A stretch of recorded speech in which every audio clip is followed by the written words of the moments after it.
I still remember one definitive time I was sitting in the gutter and I cheated on my missus, and my mate was sitting next to me and he cheated on his missus, and we were just like, how do we keep doing this? And we're both like, no, it's not going to happen again.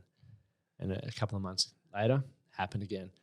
And you sort of started questioning, you know, how this all happened. You know, I went to a good school, had a still have a great family, and I was around good people. But what was lacking was like I didn't have the tools and resources or understanding of who I was, and I started to settle. Right, I put this limitation on what I thought was possible for myself, because what I thought was possible didn't happen. Everything else that I tried to achieve, not possible.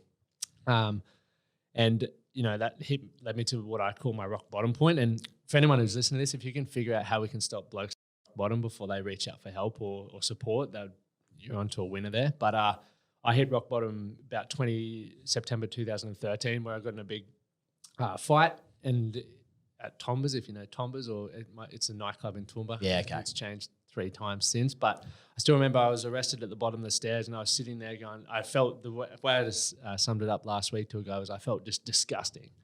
I was this guy sitting on the ground. Once again, I had the idea of who I thought I should be, but I'm acting this way, and I'm sitting at the bottom of the stairs just feeling like disgusting fucking grub, essentially. And it was from that moment that I was like, not going to fucking keep doing this. It's game over, time to change. And from the moment that I made that decision, it literally fucking just went domino effect. It was awesome. A guy that I was playing rugby with at Toowoomba Rangers invited me to go to this personal development event. It's $25 for the ticket. That's a case of beer. So at the time, that was a big way up. But and you know, the game coming up when that event was on was the major semi-final. So you play all year for that, right? But something in my gut was just like, just go. So I went along to that, and that was the thing that really opened my eyes, right? I saw all these people, you know, it's like a Tony Robbins event. That's what it was. I was about to say, that story is very similar to what Tony Robbins' was. Like, he spent a few of his last bucks on to go to a seminar. And fucking funny, right? Yeah. When you're desperate, you're desperate. Yeah. And I still joke about this, like, at the end, they're like, give everyone a hug. I'm like, don't fucking touch me. there's no hugging here. I'm all for you boys being stoked, and, you know, you learn a lot of great stuff. But if you touch me, mate, you're in trouble. Yeah, it's game on. Now I love a good hug, mate. Yeah. It's all about that. But from that point, I was like, right, what else can I learn? And I just became addicted, because I saw all people from all walks of life, right? Like, just having this idea of what they could create for themselves and the way they were excited. And I hadn't felt like that probably since, can't even remember the time where I was like that opportunistic, if that's even a word. Yeah. Right. So that then started my journey. And one of a part of that journey in 2014, I was like, right, I'm leaving Toowoomba. I just started documenting my journey. Was this guy who I'm still trying to get some of the videos off Facebook where, you know, I'm just guy walking around mumbling, going, I've got one of me in a tradie suit, which is always popping up.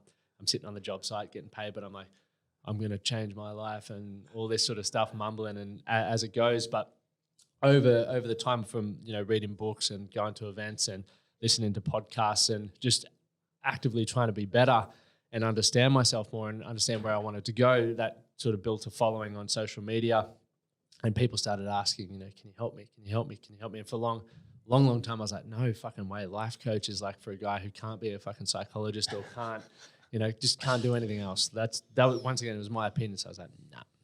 And then eventually I was like, well, what else am I going to do? I was Uber driving. I'd done so many different things up to this point, just trying to figure it out. And, you know, somewhere along the way, or 2014, met my missus, who I've been with for 6 years. Don't get that wrong. Been together for 6 years, and that for me was also like that second chance, right? She didn't know really any of my past, didn't know any of my mates. So it was like a clean cut, and here we go. I get to reinvent myself, and had a few struggles with the alcohol in the early parts, where it was like, if I kept doing that, I would have been out on my ass again. So that was sort of a good motivator for me to go, righto, let's get off the drugs. I haven't touched drugs for 6 years or over, which is awesome. And, you know, barely binge drink, or I don't binge drink anymore, apart from Friday. I had a few scotches, which was nice. Nothing wrong with that. No, it was Saturday morning. It was a bit dusty, but that's sort of what led me to, you know, going through that process, because I saw the pain that I was in. And I still see the pain that a lot of blokes are in, or my mates are in, because we put these limitations on what's possible for us, and our environment really makes us go, well, nah, it's probably not possible for me. It's not possible for them. They've failed at that. They've failed at that. And, a lot of good footballers come out of Toowoomba, right? Like, yeah, a lot of my mates were with NRL clubs or the 20s back then. Everyone ends up back in Toowoomba and you're like, fuck, if they can't make it, it's not possible. But then when you start speaking to people, as you guys do on a daily basis, you know the potential in people. It's just like their own thoughts. Yeah, they've just got to be able to see go that. for it. Yeah. So it was through that sort of process that I was right, I'll take on my first client. And I was like doing all this unpaid stuff and it felt good, but it wasn't, couldn't live off it. And keep the lights on. But you felt fucking phenomenal. And when you get to see the transformations in people just from helping them see things differently or remove, an obstacle or change their environment or do those things, just like that feels fucking awesome. And led me to 2018, which is when the Man That Can project started. I was in Germany and I was walking down to get a pint and a snitty. And I got as you do, mate, as you do. I was bored. And I got an Instagram message. I can't remember specifically what it was, but it made me think, like, what did I need 4 or 5 years ago when I was struggling, like when I was really lost? And for me, it was access to people from all walks of life who were actually going to talk about the real shit, not just go, yeah, I'm a CEO, I've got no fucking problems, I'm a lawyer, fucking life's good. Because I work with all those kinds of people now, and we're all equally fucked up. And the challenge is like a lot of us go, I can't talk about it because, I'll lose my credibility. It's like, fair, but you're also fucking not changing it for the next generation.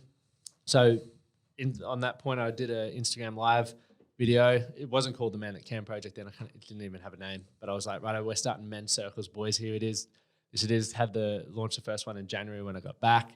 And it just evolved from that. I started, I was doing a heap of one-on-one coaching, but it got too busy. So I was like, right, how can we do this? And it's just kept evolving ever since. And, now we've got an incredible community. We've got guys coming from the UK, USA, New Zealand, all to be a part of the workshops and stuff that we do, which is, by we, I mean me at the moment, but hopefully it'll be a we soon. It'll be awesome. That's incredible. Yeah, and it's with the goal to help men, essentially as I don't think we even said at the start, but step into their true self, because I think all of us have an idea of how we'd like to be living or who we'd like to be, but because of fear of judgment or the limitations that we've put on ourselves or the experiences of the past, we don't do that. We just go, fuck, it's easy to just sort of blend in. Yeah. I'm not going to have to deal with all the stress from that. But, most of us are living life where it's not that bad that we want to make a change, but it's not that good that we're excited about anything. And that's why you see people walking around, they're just like,